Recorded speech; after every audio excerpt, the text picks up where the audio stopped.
Good morning everybody and welcome back to the channel where today, while I promised that we are not a review space or thing, you best believe that I'm going to find a set that I want to buy early. Then of course I'm going to pick it up and review it early. So that's what this is. So I apologize for the out of schedule and I apologize if this is not what you're looking for. This is definitely very much a one-off deal.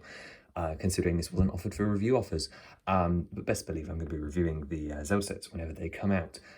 So anybody, this is 21189. This is the Lego Minecraft Skeleton Dungeon. And it's super cool. If anyone watched my retrospect, I thought this one is amazing.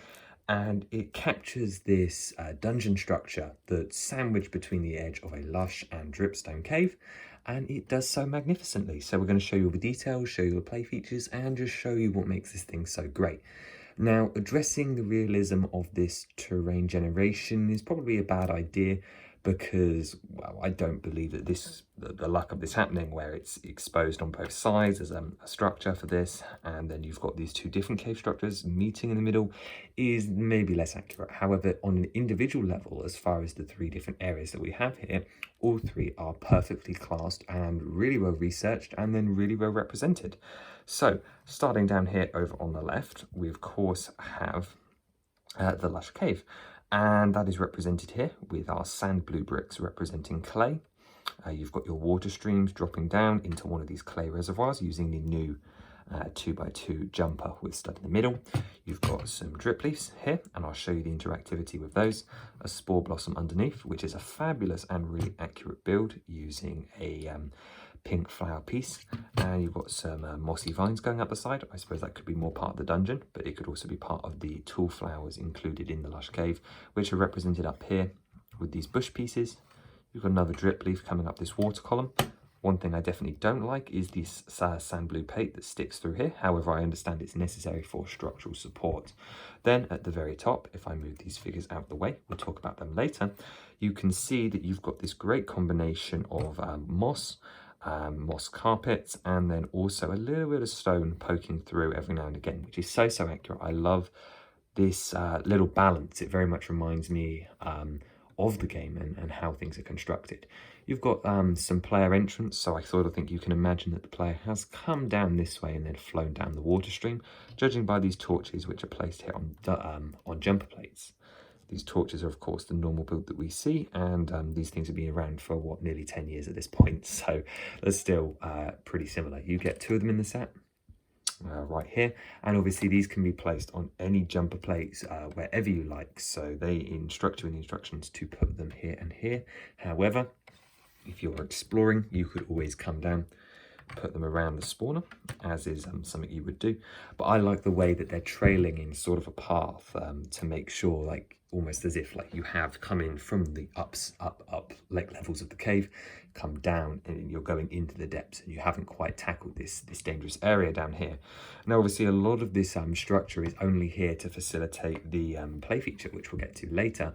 However, I actually really love it because I do think that there's a lot of verticality to these lush caves, and also it sort of reminds me as if there was like a big cave opening coming up here, and you drop down into the upper layer, and then there's this semi-exposed dungeon. I just think it's really cool. As for the build experience, I feel like this is a good point to talk about. It feels fairly standard. However, this one kept me really engaged. I imagine this is part of the course for the theme. However, you start by building up this base structure, and then you get this really nice spot about 2/3 of the way through where you just build all of the accessories and the place really comes to life. But all of the techniques, specifically behind the features and the interesting tile work that goes into this, as well as the small sub builds and the way the figures were spread out. The build experience was really above average and not something I expected coming into this set, especially at the cheaper price range. If we take a spin around the back, some more of the ugliness is revealed. However, also the technical features, you can notice some small snot work here, which allows the front to be very flush and also allows the feature to work better. Moving back down into the dungeon, I talked about the vines on the walls before, but you've also, of course, got this spawner in the center of the room. If you look towards the back, though, you can see that there is mossy cobble on the stones, represented by the dark green color, as well as an action feature. We're going to do this action feature now, as it so very clearly wants to be activated. If I just take that off here. So down here, you have this nice hidden knob, and that spins. And as it spins, you can see that the skeleton head spins faster and faster inside the mob cage.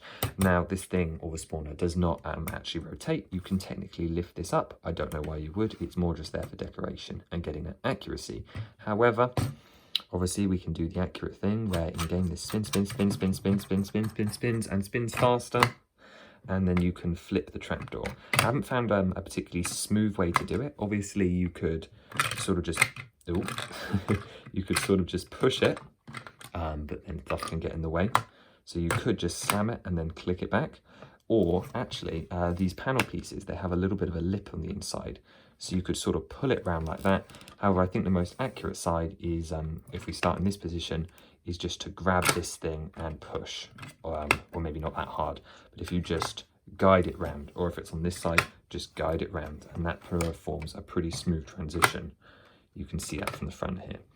Now, one thing I do wish about this set is, while I understand that this is a much more nice and fluid feature, I would have sort of liked for there to be 4 segments to this thing. So currently it's basically this flat wall with one divider on one side. However, if we had a 4th divider, we could have had 4 segments on one large round plate, and then that would have given us spots for all 3 skeletons and then a blank one to show nobody had spawned, which I think would have been an interesting decision.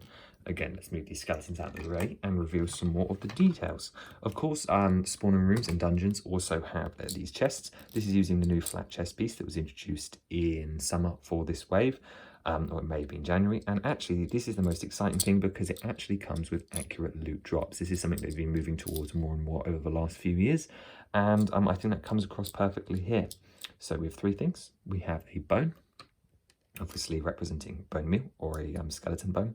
We have this new pill-shaped piece, which is a 1x2 shape item. This comes in 2 colours in the summer wave, one of which is the medium nougat here, and the other is the tan. The tan one is a pork chop, but this one here is a bread loaf, which I quite like. And then, of course, we have an accurate music disc, and correct me if I'm wrong, but I'm pretty sure this is Cat, one of the more common ones, and definitely one of the dungeon drops, which is also important. So that comes in this new flat chest piece. Very excited to get my hands on that one here. Now, that completely finishes up the left side, which moves us into the second cave biome that we have here. And that, if I just reload it up, is of course the Dripstone Cave, which is completely different. And actually, I was really worried when we saw the leaked images that this was going to be tan. However, when we saw officials and it was dark tan, I was over the moon because this thing looks absolutely brilliant. So it's a bit hard to see with the spawn in the way. So let me just take that out for you. Firstly, down here, we have a removable ore block, which of course you could mine. And that is a 2x2 representation of copper. This is our first representation of copper, and I think this is brilliant done using the turquoise 1x1 round studs as well as the dark orange 1x1 plates sandwiched in between. It's instantly recognizable, doesn't look like any of the other ores, and just looks fantastic. The only change I would have maybe made was change the top and the bottom, although I suppose this is supposed to represent it sandwiched in the block, so it does a very good job of representing that. So that again is just removable, just like the torches. And you can just sort of put it up anywhere. So you could even attach it from the ceiling like this, again, just so that it can be mined. Or you could put it over here in the middle of the dungeon like a errant block, or over here in the waterway, which is a bit of fun. Really can go anywhere, but let's remove that for now, as if we've mined it away.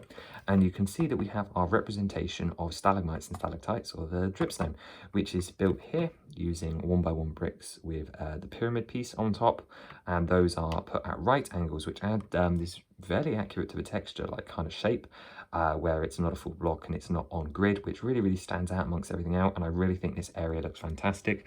I think this is potentially the only representation of the Dripstone's cave, and as a set, this represents everything about Cave and Cliffs in one go. So that's awesome. You've got this bigger one, which is actually connected top to bottom, and yeah, this provides a structural stability purpose, but it just looks cool. Like if I grab the figure and we come on in through here, this is just like a cool idea to have this opening, and I think it really adds a lot of character to this build that is just built by sandwiching tiles over various bricks. Nice and secure in there, and then connected to the top, where you've got a continuation of this upper level, obviously merging from the lush upper level into more Dripstone caves, a smaller Dripstone cave. But you've been seeing this wobble throughout the review, so without any further ado, let's activate this play feature. And that is done by pushing on this stalactite to go back, and then they just drop. So we're going to reload it and we're going to drop it on somebody. But I wanted to show you how this works because it's actually over-engineered and I really, really appreciate that.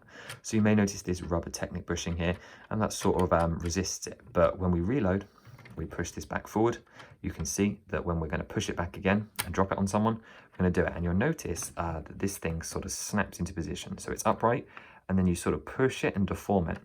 And then when it's in the other locked position, it sort of can slide, but it won't go back unless an actual human pushes it all the way. Come on, out we go. There we go. Got a little bit stuck there.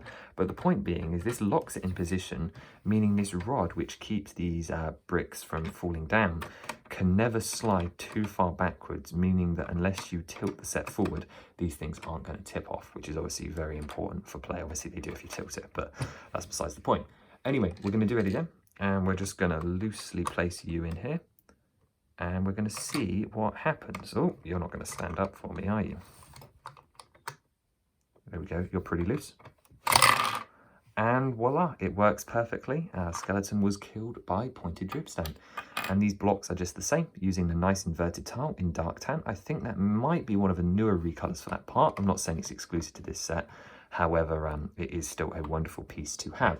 Overall, I think the dripstone area is potentially my favorite part of this set. Now, before we move on to the figures, we have a couple more things to touch on, a couple more play features, or I suppose more environmental play. Over here, you have this dripstone, which I like to view as a sort of parkour section. So yeah, you could go up and down the water stream, but you can also start over here, jump on this lily pad or whatever it's supposed to be, and then jump on here, and then jump up. Or if you're too slow, you can jump on this and they slide down. So all of these pieces here, they're attached using various bar attachments. And the special thing about them is that they have this little bit of give. So when they're at perfect right angles, and then they can drop down just like they do in-game to simulate you falling off them. And all three of them do this. This one here too, which I think looks a bit cooler. And then you've got this one at the top.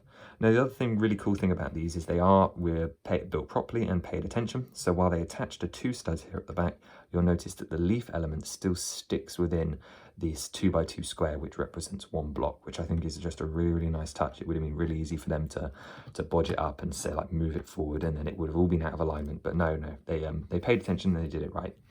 Spore Blossom we've already talked about, and that brings us back up to the top where we've got yet another removable section.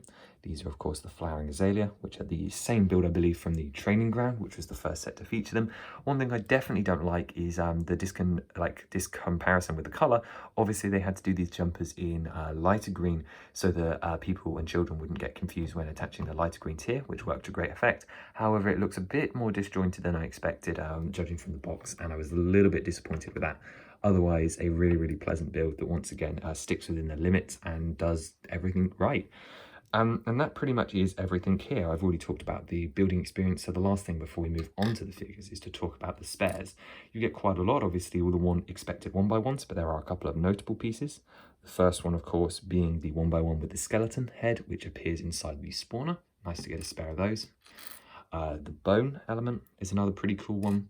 Then you've got a load of 1x1s. You get a half Technic pin, at least on one side. One of my personal favourites, the pyramid piece. You get an extra in dark tan, which is always really, really useful. And then lastly, you have a couple of fire elements. This 1x1 half circle, and then a stamp piece in dark green, both of which are fairly unique colours for that. Now, let's push this build to the back and grab our figures. Starting off with our player skin, we have the miner skin here, and he comes with an iron pick, which is a really cool mold. My first time getting this one, and I think it looks spectacular. Iron, I say, is about the right level for the play experience they want to go for. And then we also have the crossbow piece here, which I think is also a really nice choice. Got a little bit of projectile weapon, and then of course the pick to mine up that copper, which seems to be like the central goal of what they're hiding, apart from obviously the chest. We've then of course got 3 skeletons. Oh, I didn't talk about the rest of the figure. Taking away the weapons, you can see that we've really got really nice torso prints, some plain legs, nothing that I wouldn't expect at this point. You've got some metallic silvering and some dark bluish grey stripes, sort of like the dungaree straps that go over, some black gloves, and around the back, you've got a little bit more of a complicated design. I think they've got a little backpack on, which looks really, really cute in like the teal color, which is like strapped onto the straps. So maybe those are backpack straps rather than like mining overalls. And then around the top of the head, you've got the medium nougat, and then you've got the lamp with a headband that just goes around one side. Now, like all figures, this one is technically compatible with the helmet. So if you were to defeat this skeleton, oh, it's really stiff, you can just slap it on there. So here's what it looks like with a helmet that is included with the set. So that is definitely part of the imaginative play idea. Now, let's take a look at these skeletons, which also are remarkable. To get 3-in-1 set at this price is really, really cool. I definitely really like that inclusion. This one has an enchanted bow and a helmet, so this one's kind of a little bit special from the spawner. It's even marked separately on the box, which I thought was really, really interesting. But this is just the bog standard skeleton with the special square head that we'll take a look at in a second on the other two. Nice to get the bow in purple. Again, all new pieces for myself. We then have our other skeleton, and of course you get two of these. They're identical. They actually split them up throughout the bags, which again, a bit of a weird thing. You've got the square head on the normal Lego skeleton body. You've got two identical brown bows, and then their faces. Always great to have lots of these. They always swarm you, and definitely brings back memories from my own experience in the caves. And that is where I think this set in particular excels. It perfectly captures this moment. For modern Minecraft, this is definitely a thing. Like this cave experience, the dungeon and spawner experience, it's definitely a moment that deserved to be captured properly, and I think they've done a spectacular job with it. Everything about it is well constructed. There are a couple of minor nitpicks, but getting all 3 biomes in one really makes this a almost suitable display piece for fans in a sense. It just encapsulates this update all in one thing, just like with the Ocean Monument for Update Aquatic and things like that. Or at least to me, that's what I think of with this. This is the only set I need to represent these caves. It's got all of the elements I loved about the training ground, but done better. Just wish that was maybe glowberries, and then this thing would literally be perfect to get accurate loot. And then the dripstones represented for the first time, as then as well 3 skeletons, copper. All of the elements here are really, really spectacular. Just a couple of bits to mention before we wrap up for today. I took some pictures of the boxes. So this set came with 3 bags and the manual. Nothing particularly interesting on the front or the back, just flashing in front of your screen now. However, I would be remiss if I didn't talk about this. This is one of the lowest quality renders I've seen on these new instruction manuals, and I think it looks trash, like really, really bad. It's sort of coming out better on camera, which I find weird, but when I look at this thing in real life, it genuinely looks worse than some of the stuff I render in studio, which is awful and shocking, and I hate it. Just look at the 2-dimensionality on those flowers there and the bad transparent effects. And then the skeletons, they look awful. Anyway, thought I wouldn't be remiss about mentioning that. I do like the background texture up here though. But that's besides the point. We're really here for the set. That's just a minor nitpick. I hope this covers everything you'd want to know about the set. We took things a little bit casual, and obviously this will help me to formulate my review style for when we get Zelda sets or other stuff that I have to review in the future.